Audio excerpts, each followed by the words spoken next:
اللہ عالم، میں نے کہا تھا ان باتوں میں اختلاف کی گنجائش ہے، یہ کوئی میں قرآن و حدیث کی روح سے نہیں کہہ رہا ہوں، لیکن جو میرا مشاہدہ ہے افغانستان کی تقسیم ہو جائے گی، پختون حصہ جو ہے پاکستان کے ساتھ ملے گا، اور یہ یہاں پر وادی سندھ جس کو اقبال نے کہا ہے کارواں زی وادی دور و دراز آیت کرو، اس یہاں پر خلافت منہاج النبوہ کا نظام قائم ہوگا اور یہاں سے فوجیں چلیں گی، نمبر ایک۔ نمبر دو، عرب کے ریگزار میں 15ویں صدی کے مجدد کا ظہور ہو جائے گا۔ مہدی کو ہم مانتے ہیں مجدد، شیعہ مانتے ہیں 12ویں امام جو چھپے ہوئے، ان کے امام معصوم جو ہے 12، ان میں سے آخری جو ہے وہ چھپے ہوئے ہیں غار میں 1200 برس سے، اور وہ ظاہر ہوں گے، یہ ان کا عقیدہ ہے، ہمارا نہیں ہے۔ ہم سمجھتے ہیں جیسے ہر صدی میں اللہ مجدد بھیجتا رہا، اسی طریقے سے میرے گمان میں 15ویں صدی کے مجدد جو ہے وہ حضرت مہدی ہو، ان کی حکومت جا کر یہ فوج قائم کرے گی، عربوں میں دم نہیں ہوگا، وہ اپنی عیاشیوں کی وجہ سے بالکل کھوکھلے ہو چکے، دولت کی فراوانی اور عیاشی۔ یہ بھی سننے میں آتا ہے دروغ برگردن راوی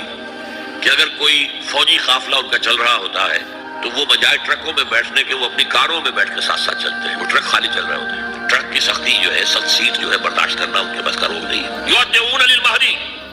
جانی سلطان ہو، اس کی حکومت کو مستحکم کریں گے۔ پھر حضرت مہدی کی طرف سے شروع ہوگا معاملہ جہاد، اور یہ سارا جو ملک چھوٹ ہم مسلمانوں کے ہاتھ سے نکل گئے تھے یہ واپس لے گیا۔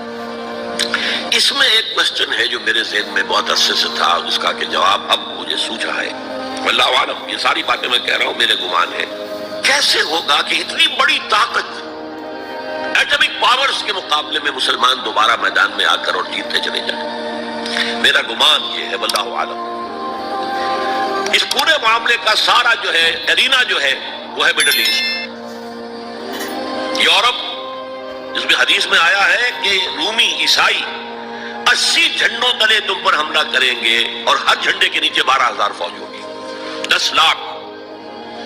اور مجھے حال ہی میں معلوم ہوا ہے کہ آج کل جو ایک ڈویژن ہوتا ہے وہ 12,000 کا ہوتا ہے، تو 80 ڈویژنز آرمی آئے گی۔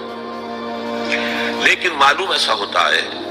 کہ روس، چائنا، جاپان اور میرے خیال میں انڈیا بھی یہ نیوٹرل رہیں گے، نمٹ لو آپس میں۔ تم ابراہیمی قوموں کا جھگڑا ہے نا کہ فلسطین کس کا ہے، مسلمان کہتے ہیں ہمارا ہے، یہودی کہتے ہیں ہمارا ہے، عیسائی کہتے ہیں ہمارا ہے، تو نمٹ لو، سیٹل یور سکورز، لیکن کوئی ویپنز آف ماس ڈسٹرکشن استعمال نہ ہو، اگر وہ ہوئے تو پھر ہم میدان میں آ جائیں گے۔ میرا گمان یہ ہے کہ ویپنز آف ماس ڈسٹرکشن استعمال نہیں کر سکیں گی مغربی طاقتیں، اور پھر جنگ کے اندر مسلمانوں کے ساتھ جیتنا ان کے لیے ممکن نہیں ہے۔ جن کو بہت عزیز ہے